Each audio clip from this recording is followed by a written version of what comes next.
Hello friends, welcome to number one study. इस video में हम देखेंगे क्लास 7 सिविक्स की बुक का chapter number 2 role of the government in health, इसके सभी क्वेश्चन आंसर्स। सो देखते हैं फर्स्ट क्वेश्चन क्या है। In this chapter you have read that health is a wider concept than illness. इस चैप्टर में हमने पढ़ा कि हेल्थ क्या है, वाइडर कॉन्सेप्ट है। किससे? इलनेस, बीमारी से भी। Look at this quote from the constitution and explain the terms living standard and public health in your own words. अब यहाँ पे ये जो 3 लाइन्स में गिवन है ये हमारे कॉन्स्टिट्यूशन का कोट है, इसे रीड करना है और रीड करने के बाद बताना है हमें ये living standard and public health को एक्सप्लेन करना है अपने शब्दों में। ठीक है, सो अभी कोट रीड करते हैं। An important part of the Constitution says it is the duty of the state to raise the level of nutrition and the standard of living and to improve public health. अब इस coat में क्या बोला है कि हमारे constitution मतलब संविधान में ऐसा बोला है कि ये स्टेट की जो गवर्नमेंट होती है, ठीक है, उसकी ड्यूटी होती है कि वो क्या करे, लेवल ऑफ न्यूट्रिशन बढ़ाए। रेज मतलब बढ़ाना, सो लेवल ऑफ न्यूट्रिशन बढ़ाना मतलब जो खाना पीना हम खाते हैं ना उसमें बहुत ज़्यादा न्यूट्रिशन हो, ठीक है, and the standard of living and to improve public health. तो देखो स्टैंडर्ड ऑफ लिविंग हम किसे बोलेंगे ना कि एक पर्सन को जो ज़रूरी चीज़ें हैं जीने के लिए, जैसे कि रहने के लिए घर, खाने के लिए खाना, क्लीन ड्रिंकिंग वाटर और सैनिटेशन, सब कुछ, तो ये होता है स्टैंडर्ड ऑफ लिविंग। और पब्लिक हेल्थ किसे बोलेंगे? सभी लोगों की हेल्थ की क्या करनी है, केयर करनी है। किसे? स्टेट गवर्नमेंट को। ठीक है, सो ये बोला है यहाँ पे इस कोट में, तो हमें living standard and public health को अपने शब्दों में एक्सप्लेन करना है। फर्स्ट देखते हैं लिविंग स्टैंडर्ड। लिविंग स्टैंडर्ड क्या होता है? The level of living at which they live. Level of living at which they live मतलब लोग जहाँ पे रहते हैं वो लेवल, ठीक है। It is a low level, ये लो लेवल होगा कब? If the basic needs are barely satisfied. जो बेसिक नीड्स होती है रहने के लिए घर, खाने के लिए खाना, पीने के लिए पानी, ये सभी चीज़ें अगर बेयरली मतलब मुश्किल से ही सेटिस्फाइड होती है तो हम क्या बोलेंगे? लो लेवल है, ठीक है, living standard. If one leads a comfortable life the living standard is said to be of higher level. अगर कोई एक पर्सन कंफर्टेबल लाइफ जी रहा है तो हम बोलेंगे कि उसका लिविंग स्टैंडर्ड कैसा है? हायर लेवल का है। तो क्लियर हो गया लिविंग स्टैंडर्ड। अब आते पब्लिक हेल्थ पे। Public health means the health of the general public और पीपल। पब्लिक हेल्थ का मीनिंग क्या होता है? सबकी, है ना, जनरल पब्लिक और पीपल की हेल्थ, ये होता है पब्लिक हेल्थ, सभी लोगों की एक साथ। The constitution ensures equal access to health to all without any discrimination on the basis of caste, creed, sex, religion etcetera. Constitution मतलब हमारा जो संविधान है वो क्या बताता है हमें कि बिना किसी डिस्क्रिमिनेशन के, डिस्क्रिमिनेशन भेदभाव, बिना किसी भेदभाव के, और भेदभाव भी किसका? कास्ट, क्रीड, सेक्स, रिलीजन, इसके बिना क्या करना है? सभी को हेल्थ प्रोवाइड करनी है, अच्छी हेल्थ, ठीक है। सो ये होता है पब्लिक हेल्थ और यही बोला है हमारे कॉन्स्टिट्यूशन में कि सभी को इक्वल जो है हेल्थ एक्सेस मिलना चाहिए। अब आते हैं सेकेंड क्वेश्चन पे। What are the different ways through which the government can take step to provide healthcare for all? Discuss। Question में हमें बोला है कि ऐसे कौन से डिफरेंट वेज हैं जिनसे गवर्नमेंट क्या कर सकती है, कुछ स्टेप्स प्रोवाइड कर सकती है हेल्थ केयर से रिलेटेड, और इसे डिस्कस करना है। सो देखते हैं क्या स्टेप्स हो सकते हैं। The government can take step to provide health care for all by, ये तो क्वेश्चन में से हो गया, यहाँ से देखते हैं answer. Increasing the number of hospital, government क्या कर सकते हैं?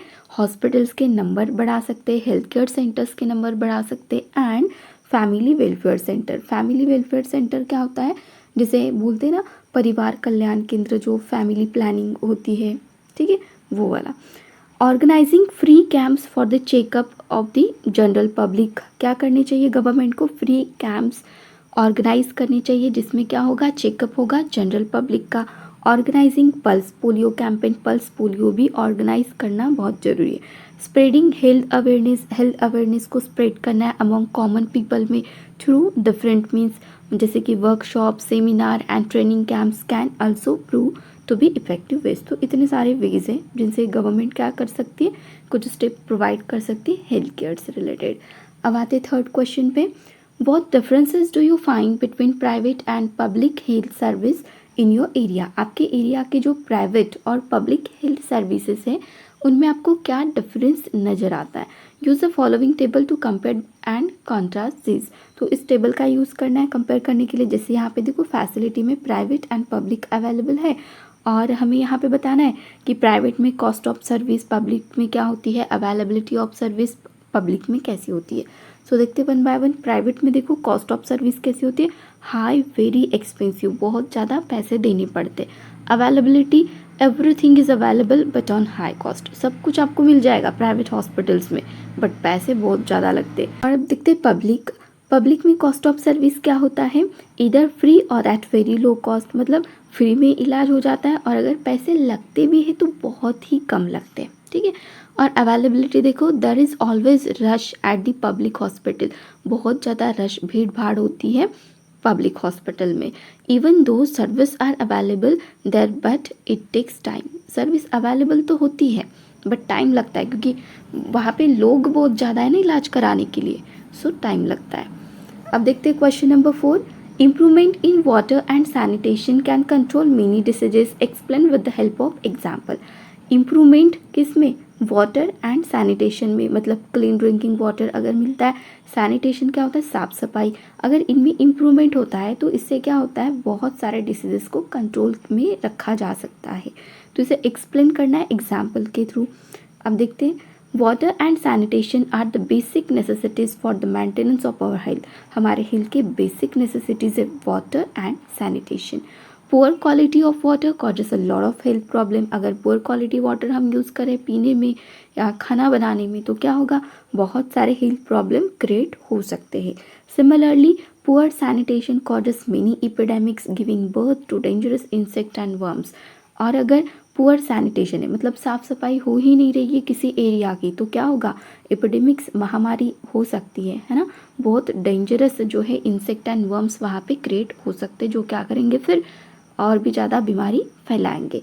Recently we saw the spread of dengue cause by AIDS, मतलब एडिस एक मॉस्किटो का ही टाइप है, जिसकी वजह से क्या होता है, डेंगू होता है, ठीक है, मॉस्किटो। और मॉस्किटो कब आते ज़्यादा, अगर किसी प्लेस पर बहुत ज़्यादा वाटर इकट्ठा है तो, है ना। Malaria is also cause by a mosquito called Anopheles, female Anopheles mosquito की वजह से होता है मलेरिया।